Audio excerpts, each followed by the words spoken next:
Estamos con un periodista que admiramos mucho, que se llama Pepe Escobar, muchos de ustedes lo conocen.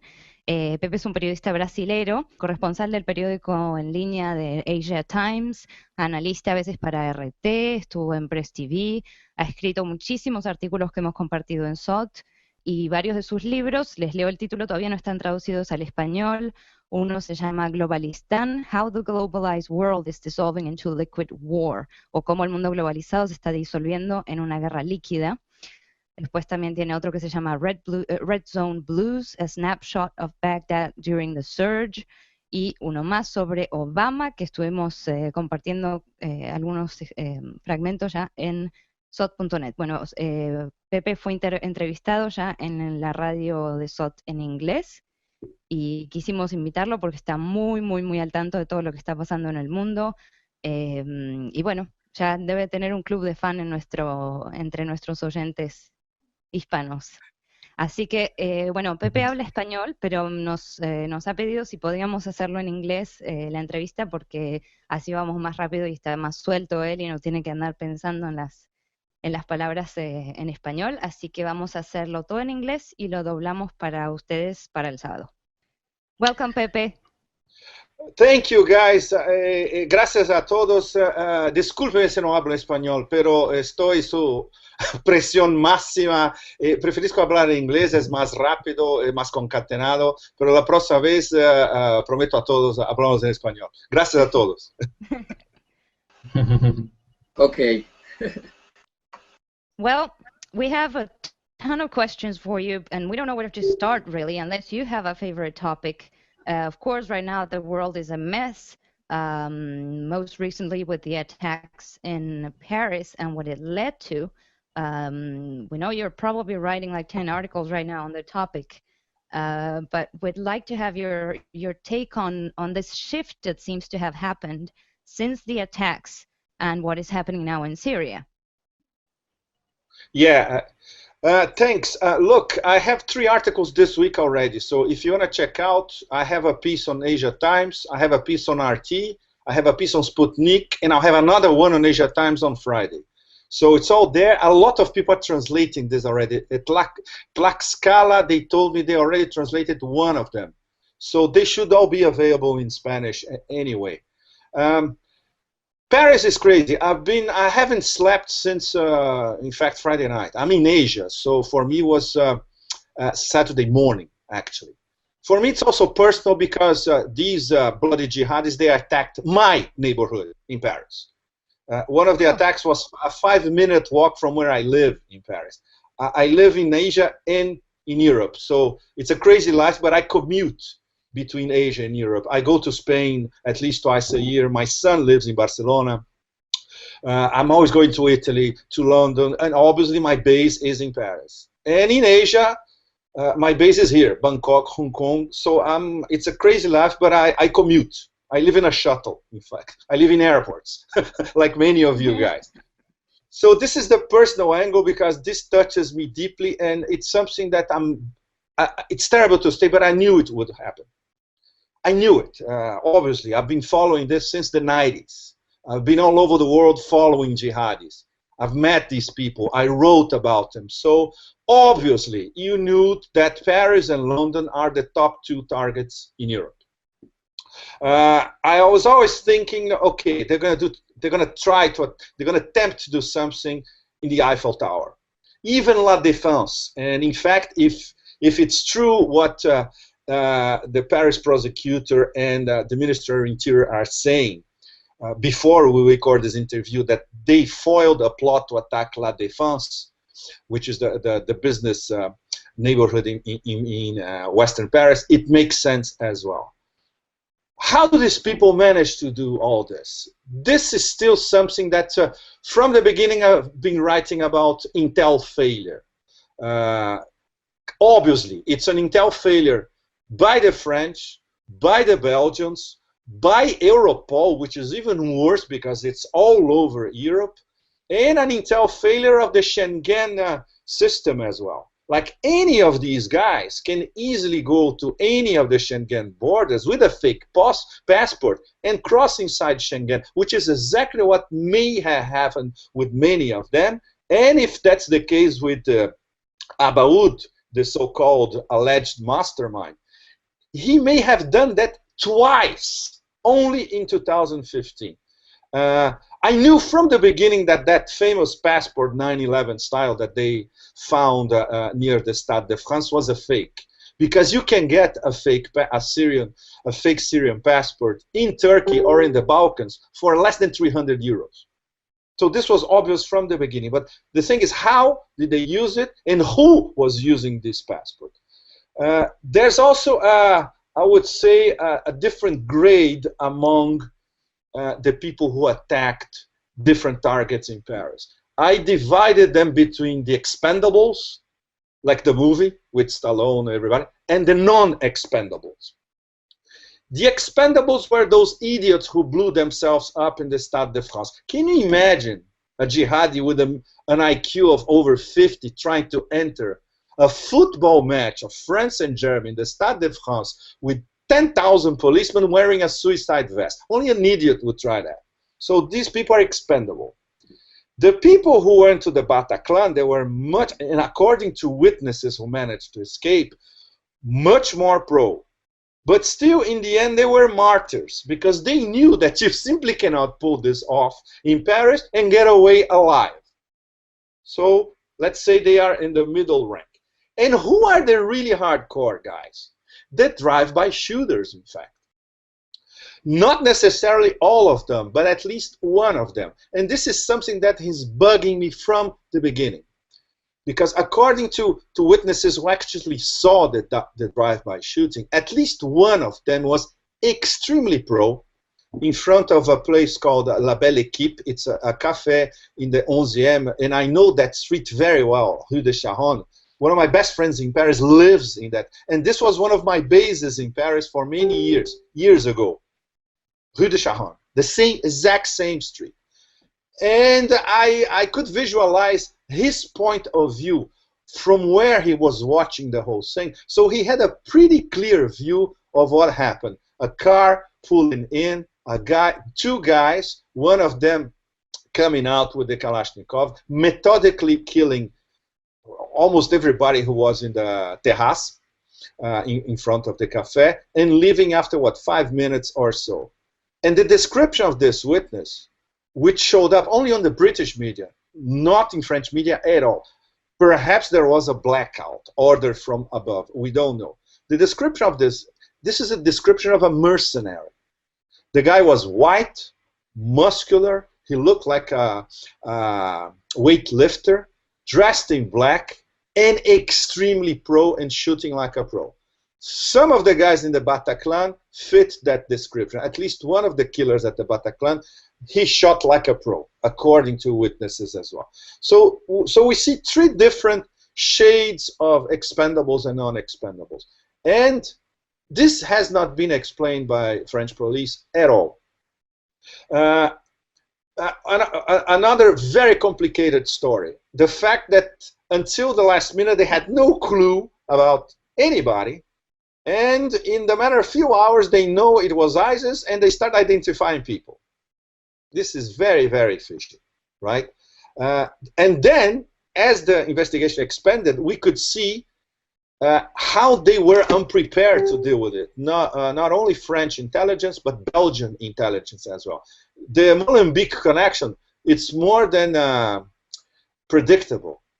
I've been there many times. I used to cover Brussels a lot. I used to cover NATO a lot. I used to go to Brussels many times, especially in the 90s and in the 2000s until 2005 or 6. So everybody knows that Molenbeek is a Salafi jihadi territory. It's a mini caliphate. And people who live in Brussels know this very well. And in fact, people who live in Brussels, among themselves, they say, hey, this place should be, I wouldn't say bombed, but at least everybody should be arrested, you know. Locals. I'm talking about what locals say about Molenbeek. And then this narrative that Abaoud managed to come from Syria to Belgium, beginning of the year, came back until the last minute. Last minute was before the raid in Saint-Denis. He was supposed to be in Syria, and French intelligence said, no, he's in Syria because we spotted him in there in October, and there, one of the strikes in Raqqa was against him. And then a few days later, he shows up in Saint-Denis in Paris. It also doesn't make any sense. It's completely absurd. So there are too many inconsistencies in the official narrative, which for us is very complicated. When we talk to French intelligence circles or even European intelligence circles, we know the official story all the time. The problem is to see, to examine all the huge gaps in the official story, which is what many of us at the moment are trying to fill. As a rule of thumb, I would say yes, this was blowback. It doesn't look like a false flag, although there are too many inconsistencies. But the fact that they managed to pull that off is extremely worrying, because once again, it points back to the #1 problem: lack of coordination among intelligence agencies, major intel fail, the fact that these people are able to go back and forth, which is completely absurd, the fact that they have a network of support in Belgium and in France, which implies that they may have it in Italy or and in the UK as well. I just heard from Italian sources that yes, they consider that Rome could be next. The Brits always thought that London would be first, and now they're thinking London could be next, and the Italians think that Rome could be next. And obviously, because these young people, they are in the 20s, the new jihadis, reconverted, born-again Muslim jihadis that work or have been brainwashed by Daesh, they are there, and they go on Facebook and they go online saying, look, we're going to attack, we're going to go to Mecca and Medina, we're going to bomb Rome, we're going to Andalusia next. And if they identified ways to go through the maze and do the back and forth between Syria and Europe, we have to believe them, because they managed to, this time, if that's true, they managed to pull it off. Of course, then we enter, if we go beyond that, we enter the minefield, which is false flag territory. There's a different aspect to all this, which is who profits from all this. From a strategic point of view, Daesh does not profit from this, because starting from at least 3 or 4 days ago, now they have literally the whole planet against them, including the Chinese. You don't pick a fight with the Russians and the Chinese at the same time. The Pentagon knows that. Although they did pick a fight with Russia and China via the latest US military strategy. But this is the Pentagon. This is not a bunch of idiots in the desert, 30,000, of these 30,000 fighters, I would say that 10,000 are really, really trained fighters. The other ones are hangers-on, and a few know well how Europe works. Let's say those 3,000, 4,000 European jihadis from different places, plus some of the Russians, especially Chechens and Caucasians. They know how the rest of the system works. The rest of Daesh, it's a bunch of idiots, really, even locally. So strategically, it makes no sense for. The only strategic sense would make is that they are trying to bring European Western forces, especially for a ground invasion of Syria. This is still possible. We have to consider this possibility. They want another NATO invasion against Syria, and then their recruitment will go through the roof, because they can sell it to, especially to the born-again Muslims, young born-again Muslims in the West. Look, they invaded us again. We told you so.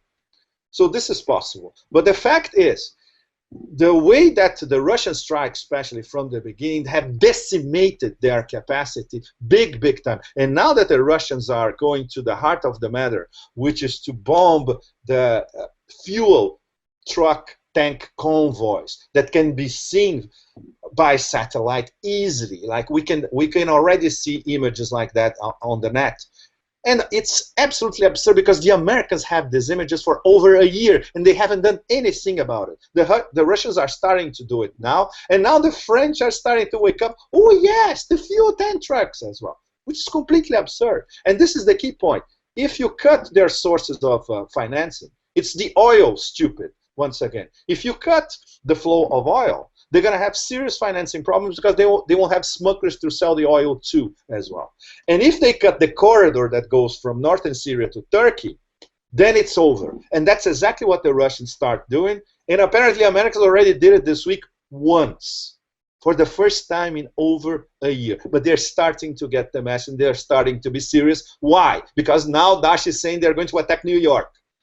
So now there's panic in the US because the US now is part of the list. It's not only Paris or London or Rome. Now New York is in the list as well. But strategically, it still doesn't make sense for Daesh. Tactically, it might make sense because they know they were being attacked, so they changed their tactics. Okay, so let's attack the Crusaders now in their own territory. But you need months to plan an operation like Paris. Months. This started to be planned, I would say, at the beginning of this year. And still you have patsies like the Stade de France idiots. Still you have people at the Bataclan that didn't know exactly what they're doing, according to witnesses as well. And then you have one or two pros, the drive-by shooters. So this means inside Daesh we can see that it's a basket of nut jobs, different kinds of nut jobs, right? So now the reaction by the French especially was absolutely predictable. It was the Bush 2001 reaction. We are at war, and it's a war on terror. And now it's the French war on terror, which the American one didn't work. The French war on terror obviously won't work. They don't have the means even to make it work. They have the Charles de Gaulle, one nuclear-powered aircraft carrier in the Gulf with a few planes bombing Daesh targets. It's ridiculous. The Russians do it from Latakia with a very small and very pro Air Force. If you look at the Russian Ministry of Defense tapes, don't pick a fight with them. And you don't need the French for that. So now they are at war, civilization has been attacked, Europe has been attacked, blah, blah, blah. So the next step would be what? Article 5 of NATO, which the French, I'm saying right now, they won't invoke it because they have a very ambiguous relationship with NATO and the Americans. But so they started using EU treaties. They're going to have their, let's say, mini EU coalition. They would like it to be independent and very clever. They are going to work side by side with the Russians. So the Americans better join this coalition because the American coalition, which everybody knew so far, was a joke because it includes Turkey and Saudi Arabia, which are major financiers, supporters, weaponizers of Daesh. Now the French have I would say the beginning of their own coalition with the Russians, which is what Moscow has been saying for months. Putin went to the UN to convince the UN and the whole world, let's have a coalition together. Who said no? Once again, the Obama administration. So now I have noticed in the Obama administration they have started to change their minds little by little after Paris. It's what, 6 days from now. And you can see that it's a tectonic shift of the Obama administration approach. Even though Russia continues to be demonized by the American press, how they're going to explain to their readers, their gullible readers or American TV viewers, well, look, Putin's horrible, he's the new Hitler, but we're going to have to work with him. It's not easy. It's going to take a while for all this.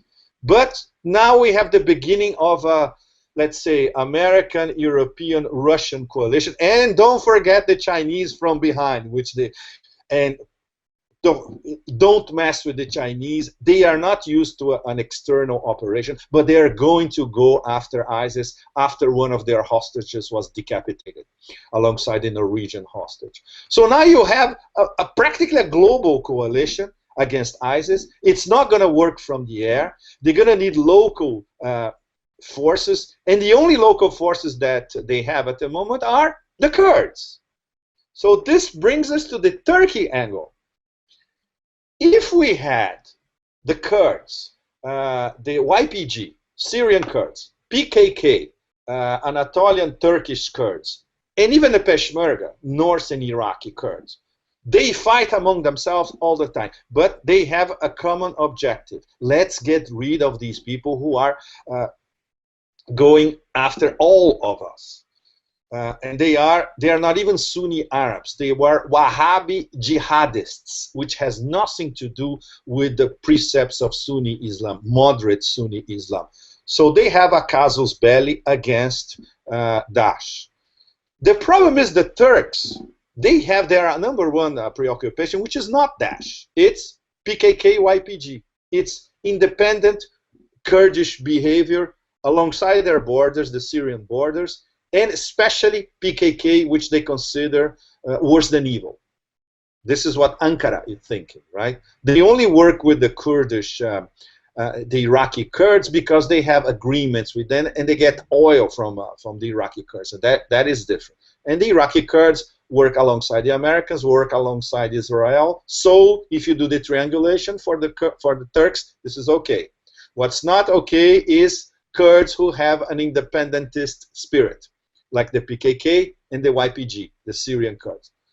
So if we don't have Obama, or now Holland, or the whole of the EU putting pressure on Turkey and said, stop with this nonsense, cut off the corridors that finance, weaponize, and allow oil to be smuggled from Syria to Turkey by Daesh, or you're going to be in trouble, because then you're going to be in the hot seat. But they haven't done that so far, because Turkey is a NATO member, and obviously everybody says, no, Turkey is one of us. Turkey is the extreme oriental arm of NATO. So this complicates very much. So what we're going to see in the next few weeks especially is how this new coalition is going to use Turkey to really go after Daesh. If they leave Turkey by themselves, Daesh would always have this escape route that includes protection by Turkish intelligence and selling oil to people who buy it in Turkey and use it in Turkey. So this is the key point, I would say. Second point, ground forces. Get all these Kurds together and make them march over Raqqa, for instance. That's a possibility. The Americans are already thinking along these lines. It's the only ground force they have, in fact. You're not going to put Marines on the ground in northern Syria. American public opinion will never allow that, in fact. And you cannot sell this in France as well. You cannot sell this in Europe. European boots on the ground in Syria, it's not going to, unless it's a crazy NATO play. NATO play means a Pentagon play, means hardcore Washington play. And I don't see the margin of maneuver at the moment for the Obama administration to go after it, unless the generals. In fact, the generals, they already turned Obama into fried chicken. We already know that. They are running the US now, not Obama. So if the Pentagon manages to, okay, well, the only solution is a NATO boots on the ground operation. It would take months, and it's not going to work. We all know how it works with the Westerners invading the Middle East. So the only solution, once again, is the Kurds. And they can get help in other parts of northern Iraq by the Iranian brigades with the Iranian commanders, Hezbollah fighters, and especially the Syrian Arab army.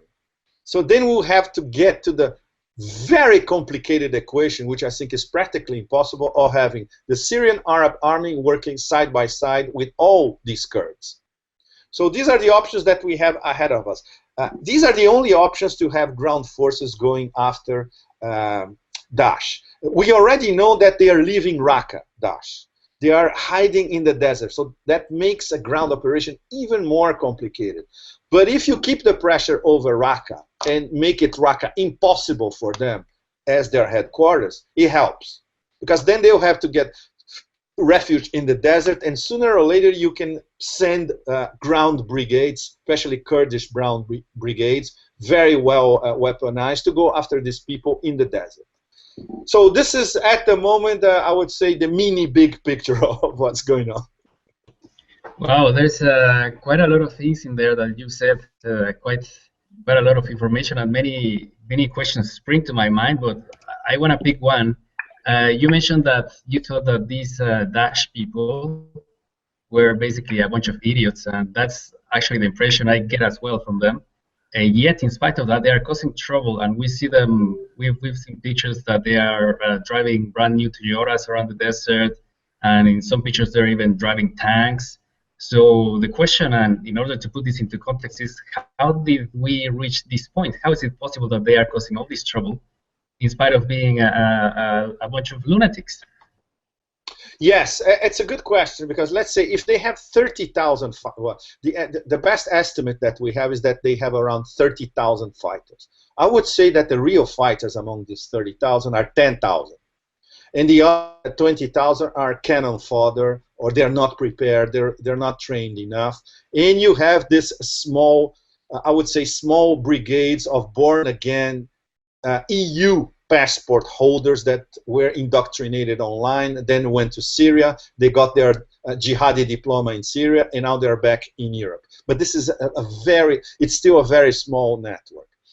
The people who are really trained, the real hardcore fighters, then we're dealing with some serious issues, because a lot of these are, believe it or not, former Saddam Hussein army. Don't forget that the origin of Daesh, which is always very important. There are two different strands of the beginnings of Daesh. The first beginning is Al-Qaeda in Iraq, controlled by Zarqawi. He was killed in 2006 by the Americans. This was Al-Qaeda in Iraq, but affiliated to historic Al-Qaeda, Afghanistan, Pakistan. Later on, when there was the splinter, when Al-Qaeda in Iraq became ICE, Islamic State, and then ISIS, ISIL, Daesh, it's much more complicated, because this second incarnation was born inside an American mini Guantanamo in Iraq, Camp Bucca. Camp Bucca was the huge mini Guantanamo set by the Americans in southern Iraq, near Kuwait, between Basra and Kuwait. In fact, they had like at least 10,000, 15,000 inmates at any time. All sorts of people, from ultra hardcore military to jihadists to petty criminals. And they were all in the same prison. And this was the perfect environment for really hardcore Saddam Hussein military who were captured by the Americans, coexisting with hardcore radicalized jihadis, Iraqis, but jihadis from other parts of the world as well, but mostly Iraqis. So this new incarnation of Al-Qaeda in Iraq, which became the Islamic State, was born in this prison, and two people were instrumental in this organization.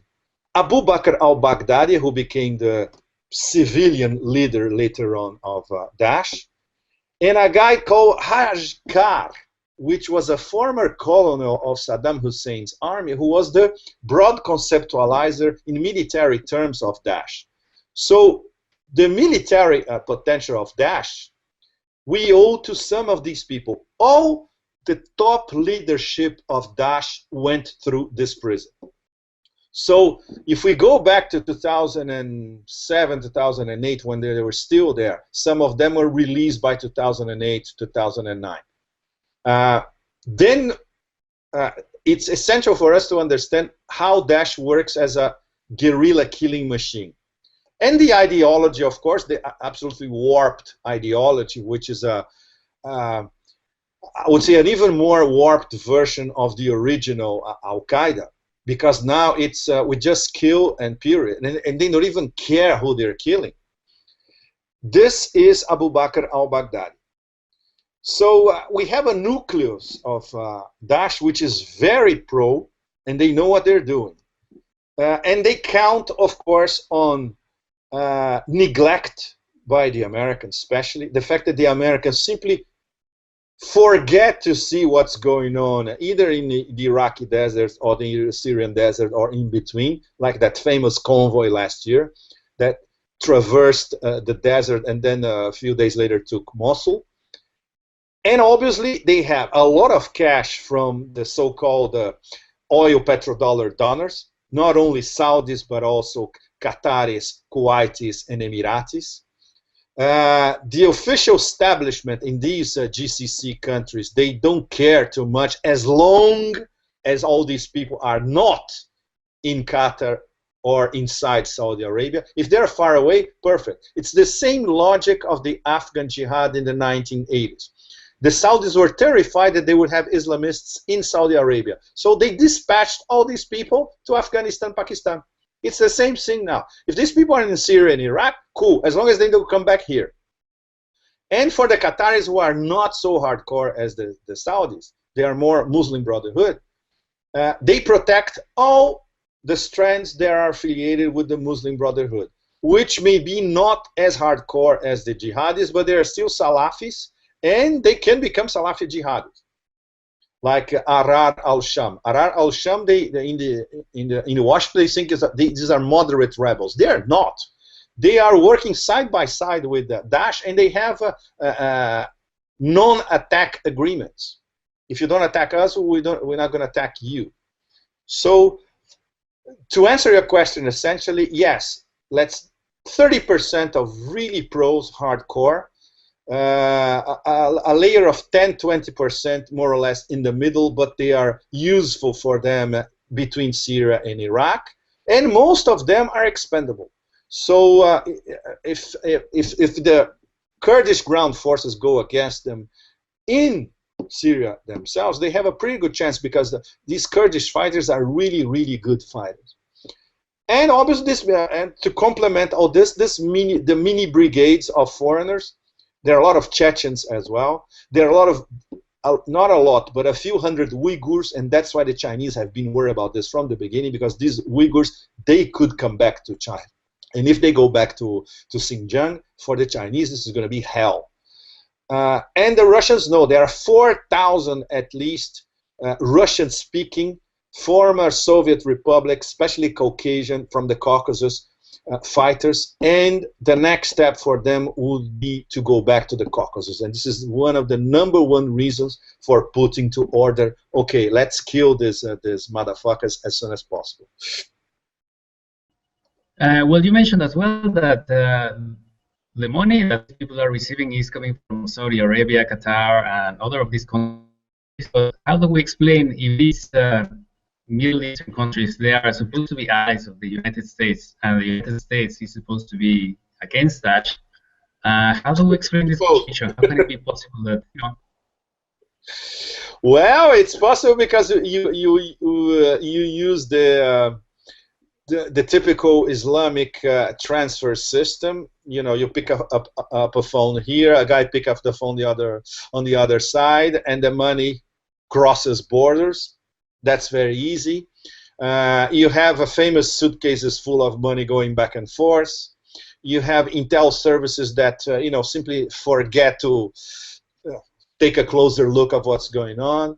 You have expropriation by a Daesh of all the lands that they take over, taxes that they force people to pay, plundering of art objects, which started in Syria, went to Iraq, now back to Syria, and that includes antiquities in Palmyra, the ones that they could find, you name it.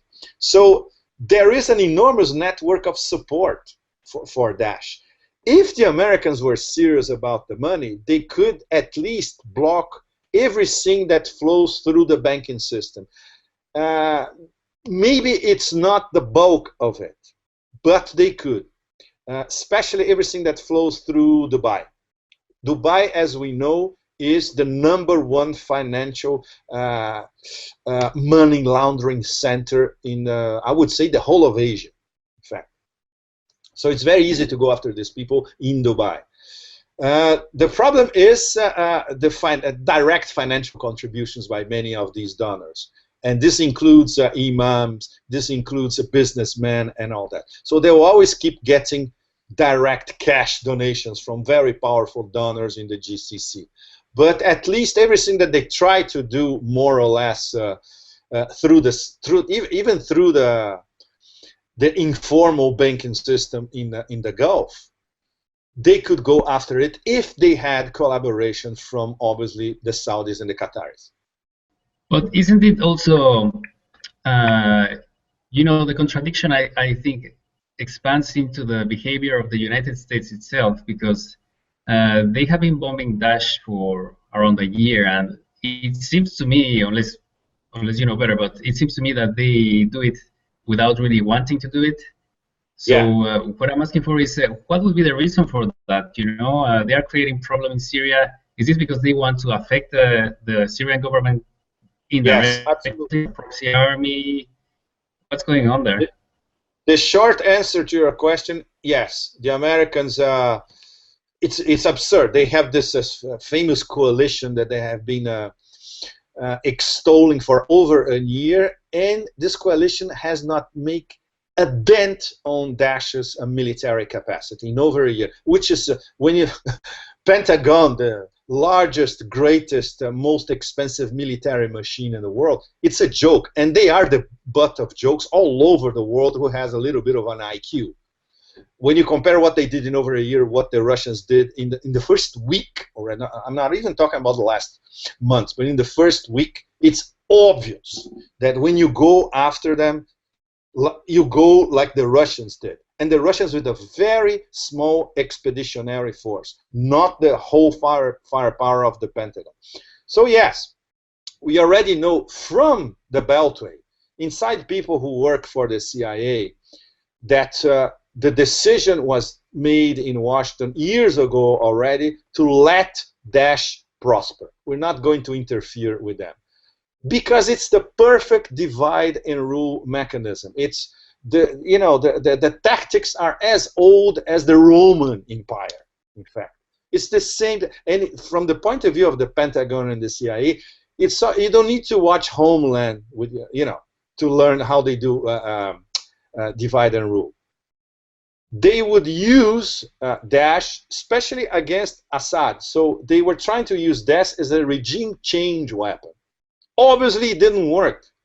They used everything. Free Syrian Army, Al-Qaeda in Iraq, Jabhat al-Nusra, Ahrar al-Sham, Daesh, and the Syrian government, Damascus, it's still there.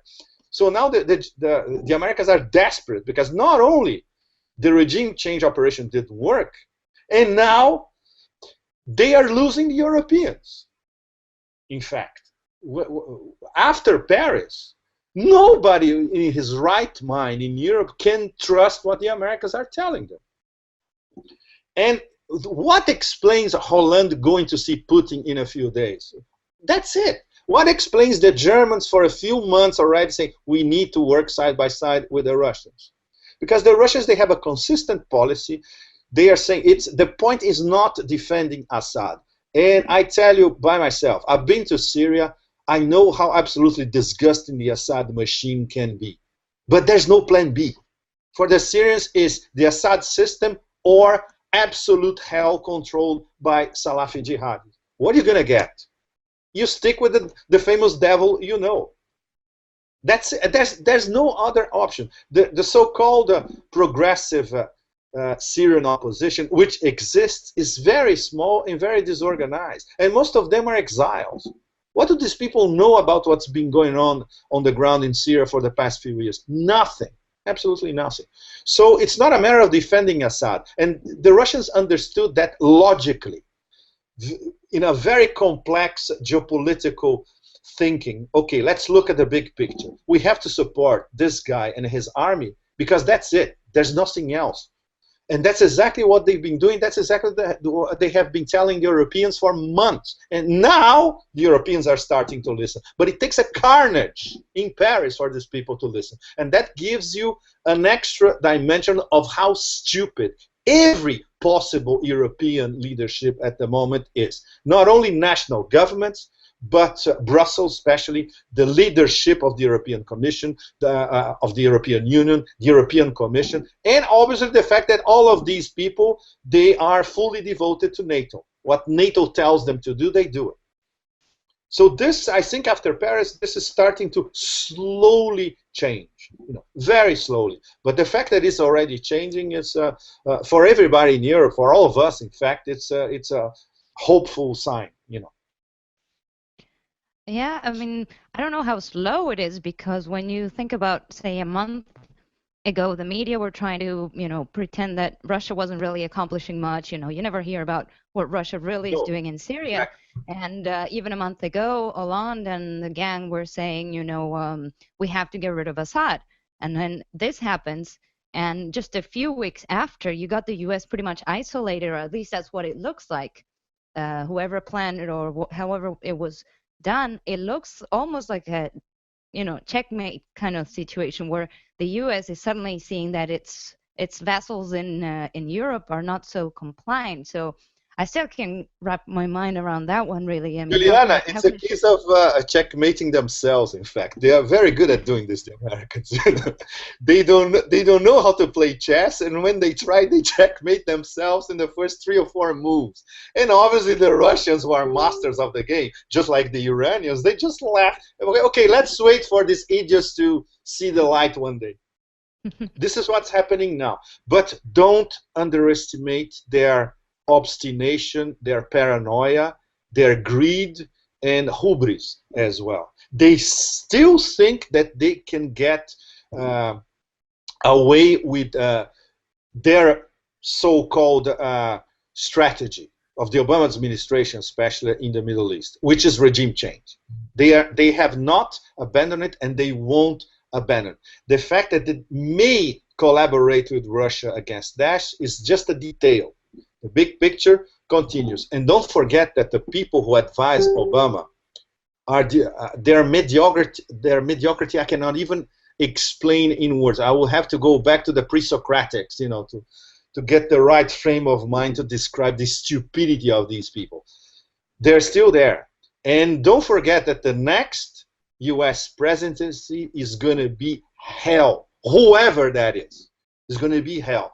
So everything that we're talking now, we're going to have to revise 1 year from now, depending of if we get a hardcore Republican, not like Donald Trump. Donald Trump, considering the options, is the least bad option in the Republican side at the moment, because he's not going to pick a war against Russia and China.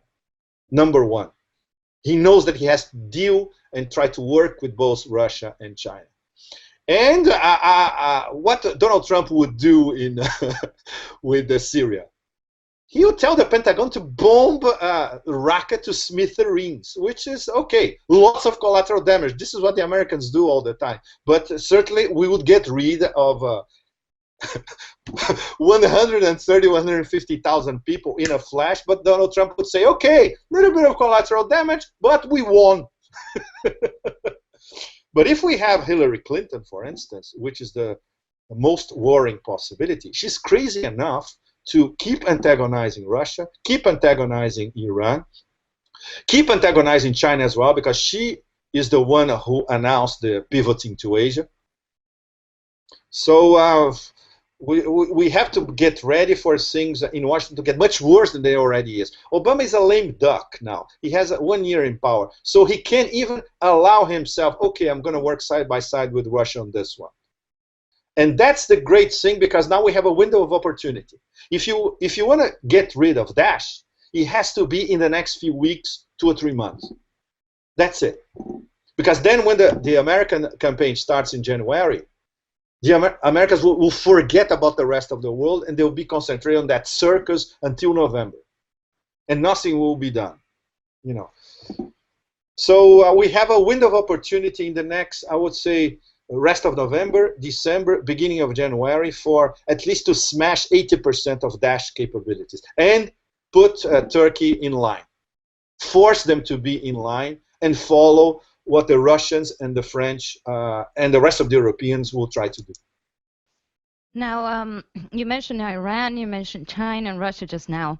I recently was watching a talk you gave about the new war, and I found it to be excellent because it's a lot of information there that not many people are aware of in terms of what goes on behind the curtain and why the situation is so worrisome for the US and imperialistic powers. You talked about the new Silk Road, for example. Yeah. And if you don't mind, I'd like you to explain it a little bit. I know you have to summarize it, but oh my I think God. it's Look, a very Juliana, important point for people. I'll have a huge new Silk Road piece coming out in the US on Sunday. Oh yeah. So my okay, answer we'll is, wait for it then. if you translate this piece into Spanish, it's almost everything is there. It's a very long piece, but I do this every 3 months. I do this for an American website, tonedispatch.com. I'm following the new Silk Roads for them. So every 3 months I have a huge update of what's going on. Since the beginning, the pipelines and all that, after Xi Jinping announced the new Silk Roads, what they're planning to do, the new banks, internationalization of the yuan, the fact that basically, okay, how could I define this new Silk Road in one paragraph? Think of a huge high-speed rail metro from Shanghai to Madrid. This is what they want to do essentially. You know, they want to unite Eurasia with high-speed rail, with communications, fiber optics, the Internet of Things, what they call the third industrial revolution, ports, pipelines, you name it. This is what the Chinese want to do because they want to do business with everybody. They don't want war. That's the major difference. They have a dream and they have a master plan. The Americans, they lost their dream and they have absolutely no plan whatsoever except war. And that's the major difference between these two blocks. And the problem for us in Europe, we are caught in the middle. Europe doesn't have a dream. The European Union dream, the way we know it, it's dead. And now we have austerity, fear, and paranoia, and Islamophobia all together, which is even worse. You know, Europeans follow what the Americans tell them to do, and now they're starting to wake up. Look, we need to start thinking for ourselves. And the European business classes, they look east and they say, yes, we want to do business with all these people, obviously. Our future is to do business with China. You know, everybody knows that. You talk to this in Berlin with the German industrialists. You talk to the industrial classes in Paris. You talk to the city of London. Everybody knows that the future is to do business with Asia. And the Chinese, very clever. No wonder they have 5,000 years of diplomacy and thinking big.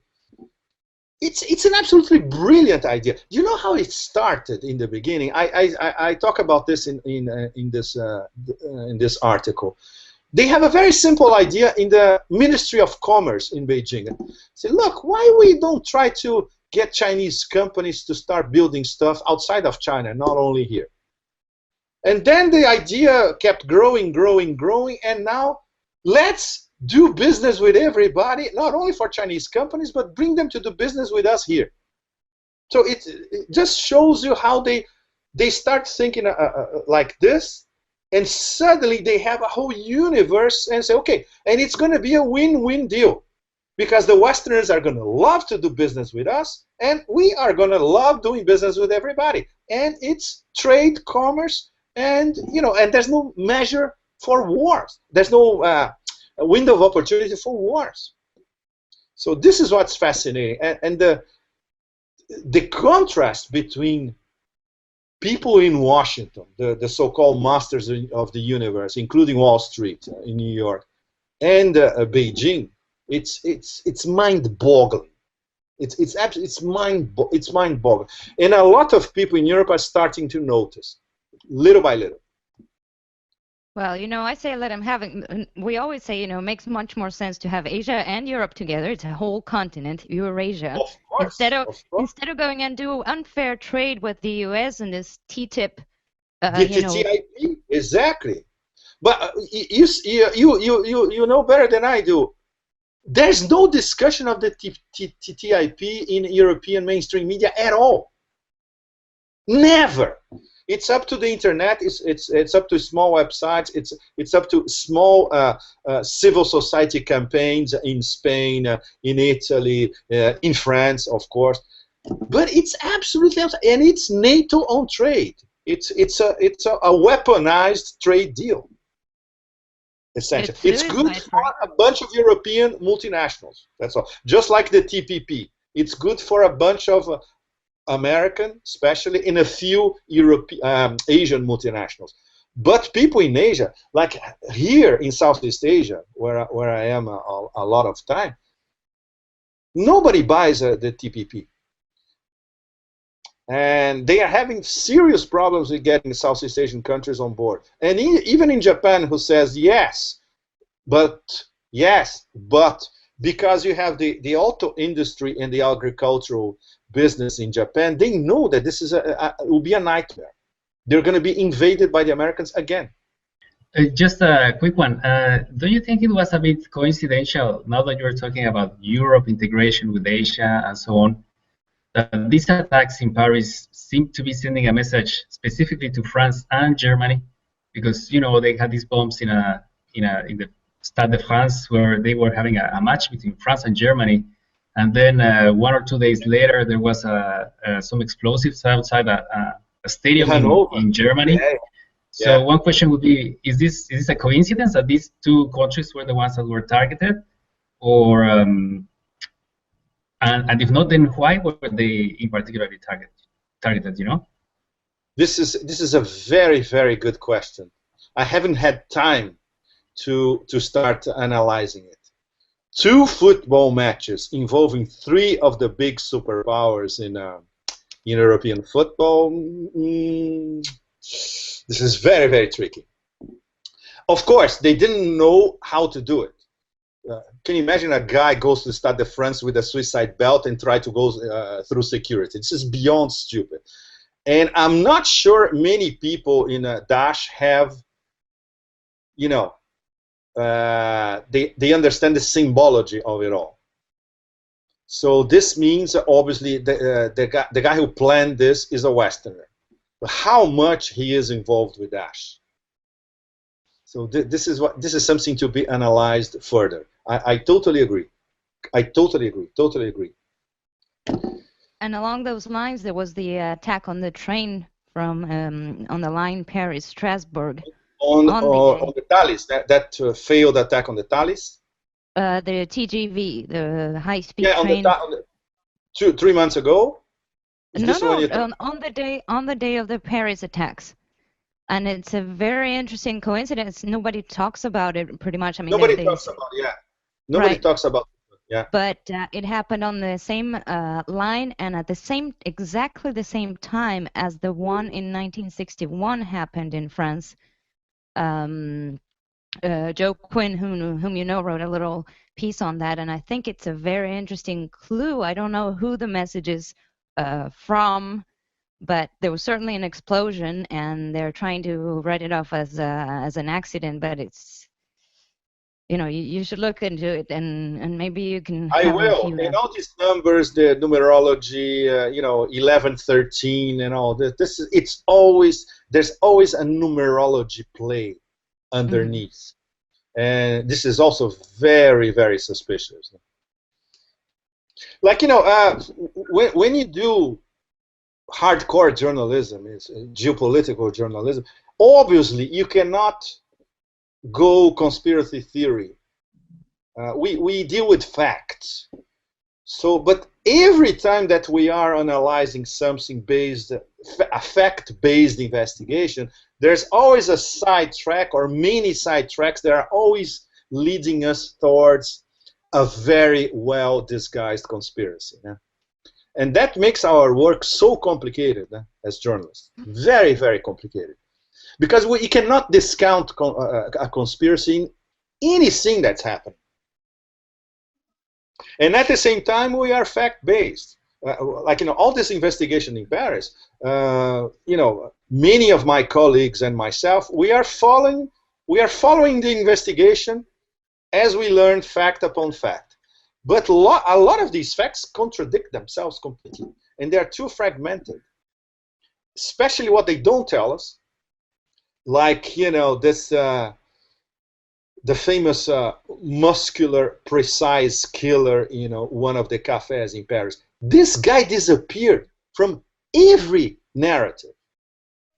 This is extremely, extremely fishy. Extremely. I wish I was there. In fact, it's a pity that if I was there, as a French journalist, the first thing I would do is to locate all the people who were at La Belle Équipe when this guy showed up and interview all of them to have a clear picture of the car make, for instance. One of the, it's not a Renault Clio, a black Renault Clio. One of the guys said it was a black Mercedes. This black Mercedes disappeared completely. Maybe the guy identified the black Mercedes, one of the small Mercedes, for a Clio. Could be. But at least they found the Clio. And in this particular, if that's the Clio, in this particular car, that's where the white Pro killer was. That's the car they used for La Belle Équipe. And if you look at all the narrative in the French media, everybody's concentrating on Bataclan. Sometimes they talk a little bit about Carillon. Nobody mentions La Belle Équipe. Nobody. Even in the official police communiques, La Belle Équipe disappeared completely. So this is very, very fishy. Why this guy blew himself up in the middle of the Boulevard Voltaire? No explanation at all. He was walking and then the thing detonated itself. Doesn't make sense. Doesn't make sense at all. Because he was not attacking anything. Apparently, the suicide vest detonated itself in the middle of the boulevard. He was not attacking anything. He was not being attacked. It also doesn't make sense. So you have a lot of loose ends here and there. The fact that Abaoud managed to enter Schengen twice in less than 1 year, it's completely crazy. If he can do it, can you imagine really, really pro smugglers? It's a joke. But one of the problems that's creating is that now people are equating the quote migrant wave with terrorism, and these people are, for the most part, I think, refugees in need of help, thanks to the Western powers. Exactly. And you know why they became refugees trying to come to Europe? Because Turkey expelled them from Turkish territory. The Turks said, from now on, you have nothing. We're not going to feed you. We're not going to protect you. We're going to dismantle this refugee camp. Go. So go means Balkans, Greece, you name it. And obviously, okay, where do you go? Where do you want to go? You want to go to Germany or you want to go to Britain? That's it. And obviously, Turkey is not under pressure by the Europeans. And now it's even worse. The Turks are blackmailing Angela Merkel, especially. Angela Merkel offered 3 billion euros to Erdogan, so Erdogan can build so-called refugee camps, administer these refugee camps near the Turkish-Syrian border. And the EU, or not the EU, I would say the German government would be willing to pay for it. So, no more refugees. So not only the Turks facilitate a refugee invasion of Europe, now they want money for it. This is completely absurd. Completely absurd. And obviously, you don't see that kind of discussion in European mainstream media. Forget it. Forget it. Pepe, we wanted to know your thoughts about the terrorist attacks of the Russian airplane in Lebanon. Oh my God! Did you see Putin's face staring at the screen? Yeah. When after he was immediately confirmed by the head of the FSB that it was a bomb. Oh my God, I wouldn't want to pick a fight with a guy like that. Now you're gonna see the real no holds barred Putin, you know, because now they're going for, now it's in terms, of course, of what they have in Syria, they're gonna bomb everything in sight. But that's the problem. It's not going to finish off with Daesh. It's going to incapacitate them a lot, which is already a very good step. He's not going to put Russian boots on the ground, obviously. The good thing is that the good thing, if we can talk about the good thing of having an airplane disabled by a Schweppes can of gold bomb, which is how they say it was. It doesn't make sense what they published this week, that it was a can of Schweppes with a detonator inside and explode. This is ridiculous. You cannot break the tail of a plane with something like this. It's completely. It was probably a much more powerful bomb, and they used, obviously, accomplices in Sharm el-Sheikh airport. This makes sense, because there are a lot of these people who are affiliated with this Sinai offspring of Daesh. This makes sense, but the bomb itself doesn't. But the fact that they managed to do it, wow. They picked in my opinion, they picked the fight with the wrong geopolitical power. One thing is to pick a fight with the Americans because they are naturally incompetent in Middle East terms. The Russians are not. So, but we always come back to the ground force equation, how it's going to develop in the next few months. But the fact that there was Sinai, the Metrojet, Beirut, which means an attack on the 4+1 coalition. Beirut was an attack on Lebanon, on Hezbollah as well, but also on Iran, on Iraq, and Russia, because they're all working together. And then Paris. Now everybody has to work together. That's the good thing. And then we come back to our first discussion. Strategically for Daesh, this is one of the most stupid strategic decisions of modern history. But, okay, they don't think in strategic terms. They think in apocalyptic terms. It's different. So the only, I wouldn't say logical, but the only explanation that fits their cosmology, let's put it this way, is an apocalyptic encounter near Raqqa. And from that, you know, they're going to win and they spread the caliphate all over the world. So it is an eschatological apocalyptic vision of the world. They're not thinking geopolitically, obviously. They don't even know what geopolitics means. You see? But Russia, to answer your question concisely, yes. They are going to be the most important equation in this new coalition against Daesh. There's no question. But how they're going to solve the ground force equation, this is a really complicated one. You want a last question, Juliana? No, I was just thinking earlier that that you sounded, in spite of the chaos in the world, you sounded quite hopeful in a sense, in terms of you know.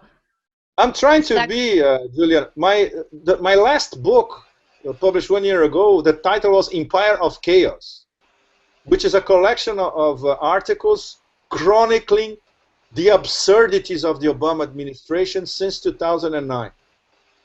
So after this horrible thing in Paris, which also affects me on a personal level, when you start looking at the possibilities ahead, there is at least one possibility of, okay, let's try to get rid of this cancer, but in a coalition that unites different parts of the world and different agendas, of course. But now there is a common enemy.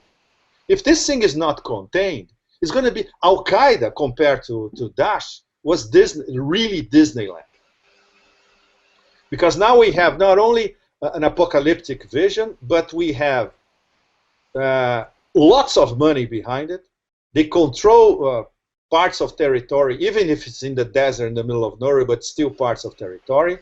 They have a trained army over there, and they have this small army infiltrated in Europe, which, give them a little bit of time, they can become even more dangerous than they already are. So, you know, if you don't fight this now, guess what's going to be in 5-6 years from now? You know. But I never trust, especially the Pentagon. So we have to be very careful how they're going to use them for their own agenda.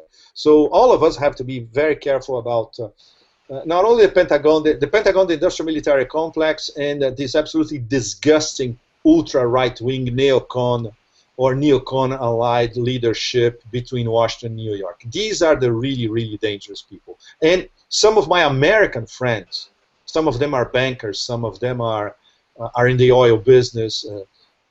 They are terrified, and they're Americans. They live there, and they know how the elite works and thinks. And they are in favor of something must be done for these people to back off. Otherwise, they are going to lead us towards World War III. It could be against Russia, it could be against China, it could be against both. They tried against Iran, it didn't work. So I would say the Iran dossier proves that it's always possible in the end. The Iranian dossier in the end was a diplomatic solution. I was there. I saw by myself the last few days in Vienna. So after Vienna, I was much more optimistic than 9 days before when I arrived in Vienna. I said, wow, diplomacy still works. At the last minute, of course. So the same thing in the fight with Daesh. If there is a diplomatic entente cordiale between all the parties, okay, let's go after these people, it's possible. Afterwards, it's still going to be hell, because the Middle East will continue to be hell. And the way many of my colleagues, some of the best ones, what do we think? If we don't go after Saudi Arabia and what they sell and represent, nothing will change as well. So it's a much deeper problem than Daesh. Daesh would not exist if we didn't have Wahhabism, jihadism, as it was conceptualized in Saudi Arabia by Wahhabis. So it always gets deeper and deeper, you know. But you got to start somewhere, and start somewhere is by go medieval on Daesh. Well, let's hope so. All right. Well, thank you very much for being with us, Pepe. Thank you, guys. And, sorry for being. I wish I could have done it in Spanish. Really, man. Don't worry. No, don't no worry. problem. Un poco más de calma, o sea, hacemos un live un día, o lo hacemos en español, ¿ok? Bueno, Okay. bueno, la próxima. A la próxima. Ok, muchas gracias, and best of luck to all of you. Huh? Muchas gracias, Pepe. Okay, muchas gracias. Same to you. Gracias. Muchas gracias. Chao. Thank you. See you. Bye-bye. Bye-bye. Hasta Chao. luego. Hasta luego.